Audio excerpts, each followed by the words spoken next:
ჩვენ გვახსოვს აგვისტოს ომი. ამ დევიზით 8 აგვისტოს ახალციხის ცენტრალურ პარკში არასამთავრობო ორგანიზაცია დემოკრატ მესხთა კავშირთან არსებულმა ახალგაზრდული ცენტრის ბავშვებმა ომის სამსახველი პლაკატებით მსვლელობა მოაწყეს. როგორც აქციის მონაწილეებმა იქოსთან საუბრისას აღნიშნეს, ამ ღონისძიებით 5 წლის წინ მომხდარი მოვლენები გაიხსენეს და ომის დროს გარდაცვლილთა სულებს პატივი მიაგეს. ღონისძიების მონაწილეებმა ქვეყნის ერთიანობის ნიშნად ცენტრალურ პარკში საქართველო დახატეს.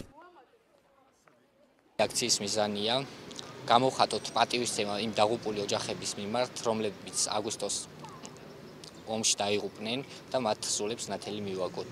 გადავწყვეტეთ ჩვენმა ახალგაზრდულმა ცენტრმა, რომ პატარა აქცია მოგვეწყო და პატივი მიგვეგო 2008 წლის 8 აგვისტოს გარდაცვლილთათვის და ასეთი პატარა ფლაიერებით მივაგეთ პატივი.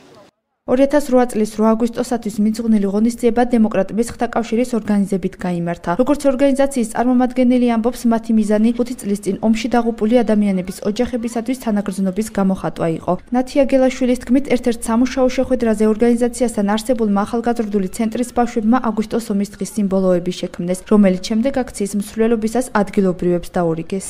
გვინდოდა ჩვენ ორგანიზაციას და ჩვენი ახალგაზრდული ცენტრის ახალგაზრდებს გვეთქვათ 8 აგვისტოსთან დაკავშირებით ჩვენი სიტყვა. სამუშაო შეხვედრაზე გააკეთეს ის 8 აგვისტოს დღის სიმბოლოები, რომელიც შემდეგ მოქალაქეებს დაურიგეს, ასევე დახატეს საქართველოს რუკად. აგვისტოს ომიდან 5 წლის თავზე ადიგენის მუნიციპალიტეტის სოფელუდეს საქართველოს ვეტერანთა კავშირის თავმჯდომარე დოდო გუგეშაშვილი აფხაზეთისა და ავღანეთის ომის ვეტერანებთან ერთად ესტუმრა. მათ აგვისტოს ომში დაღუპული სამიუდელი ჯარისკაცის საფლავები ყვავილით შეამყეს და დაღუპულთა ოჯახებს თანაგრძნობა გამოუცხადეს. საქართველოს ტერიტორიის 20% ოკუპირებულია. მე ვფიქრობ, ხელისუფლებამ ყველაფერი უნდა გააკეთოს იმისთვის, რომ საქართველო ისევ გამთლიანდეს და გაერთიანდეს, განაცხადა ჟურნალისტებთან საუბრისას დოდო გუგეშაშვილმა.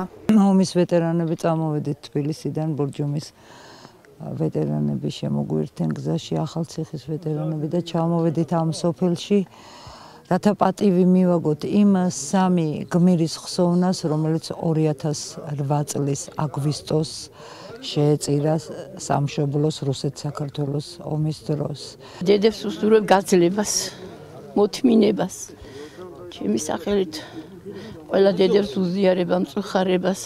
ოსური დასახლებების მხრიდან რამდენიმე დღის განმავლობაში მიმდინარე განუწყვეტელი საარტილერიო სროლების შემდეგ 7 აგვისტოს საქართველომ სამხედრო ოპერაცია დაიწყო ქალაქ ცხინვალის ასაღებად. 9 აგვისტოს რუსულმა და აფხაზურმა ძალებმა მეორე ფრონტი გახსნეს კოდორის ხეობაზე თავდასხმით და დასავლეთ საქართველოს შიდა ტერიტორიებში შეიჭრნენ. 5 დღის მძიმე ბრძოლების შემდეგ რუსული მხარის მიერ ოკუპირებულ იქნა ქალაქები ფოთი და გორი, სხვა რაიონებთან ერთად. ორმა მხარემ ცეცხლის შეწყვეტის შეთანხმებას 12 აგვისტოს მიაღწიეს. აგვისტოს ომში შეიარაღებული ძალების 168 სამხედრო მოსამსახურე, პოლიციის 16 თანამშრომელი და 188 მშვიდობიანი მოქალაქე დაიღუპა.